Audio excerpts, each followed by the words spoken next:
Bonjour Alexis Corbière, député La France Insoumise de Seine-Saint-Denis. Votre patron, tout à l'heure, Jean-Luc Mélenchon, s'exprimait depuis Marseille. Il regrettait qu'après 2 mois de contestation, finalement le projet qui a été présenté au Conseil des ministres n'a pas beaucoup bougé. J'imagine que vous partagez cette analyse.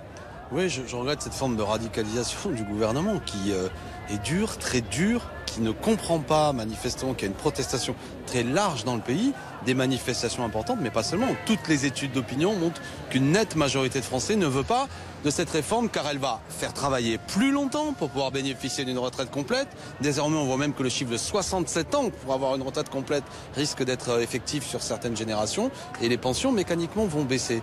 Alors voilà, il y a beaucoup de professions, j'ai parlé tout à l'heure avec des enseignants par exemple, où même le ministre Blanquer avait reconnu que l'application de cette réforme aurait des conséquences très négatives sur leur retraite, mais il a dit on va compenser ça avec des potentielles possibles augmentations de salaire, mais la discussion sur l'augmentation de salaire se terminera en juin et on va voter en février. Moi, comme député, on m'a demandé le 17 février de voter une réforme des retraites dont on ne connaît pas encore les conséquences sur les salariés. C'est pas possible. Donc on voit bien que là, il y a une volonté de passer en force, une volonté de faire voter les parlementaires sur un texte à l'aveugle, avec un âge mystère vraiment de départ en retraite. Et je ne comprends pas pourquoi le gouvernement n'est pas suffisamment inspiré pour dire on va calmer la tension du pays qui est très forte. Moi, ce qui me frappe, c'est la multiplication aujourd'hui de professions. On l'a vu par des gestes symboliques, ces avocats qui jettent leurs robes, ces enseignants qui jettent les cahiers, qui protestent, qui se mobilisent. Néanmoins, sur ce front de la grève, la journée noire dans les transports parisiens qui avait été annoncée par certains syndicats n'a pas vraiment eu lieu aujourd'hui. Est-ce que vous redoutez qu'il puisse y avoir une lassitude du côté des grévistes après 2 mois bientôt de mobilisation? Mais si lassitude y avait, vous savez, c'est une lassitude qui dure depuis presque 1 an et demi. C'est-à-dire que cette séquence, elle est un peu à raccrocher à ce qu'ont représenté aussi les Gilets jaunes. Il y a un refus qui prend des formes de plus en plus élevées, de plus en plus diffus. Vous évoquez les transports. Certains salariés, je les ai vus aujourd'hui, ils ont repris le boulot pendant quelques jours, ils ont 46 jours de grève, c'est-à-dire de non-paiement de salaire dans les pattes, si je me permets l'expression.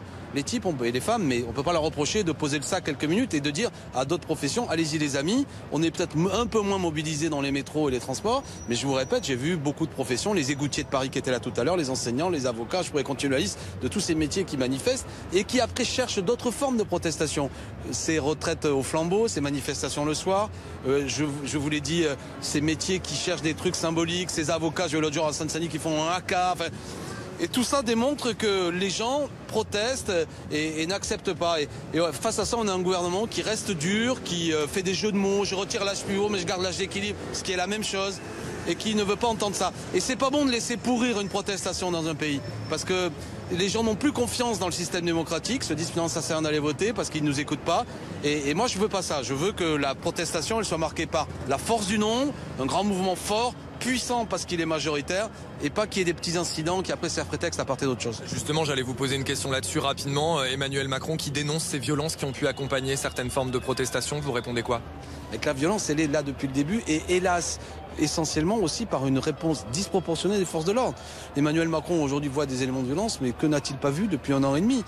Quel que soit ce qu'on pense aujourd'hui des protestations, même si on n'est pas d'accord, observons chacun le bilan aujourd'hui de 22 œils éborgnés, 5 mains arrachées, 115 ou 150 maintenant aujourd'hui de vos journalistes, de gens qui sont là blessés par l'utilisation de ces LBD, de ces grenades de désencerclement, ces gestes violents qu'on a vus. Donc il y a une violence, mais elle est essentiellement en raison de la fermeté, de la fermeture de ce pouvoir qui refuse d'entendre son peuple.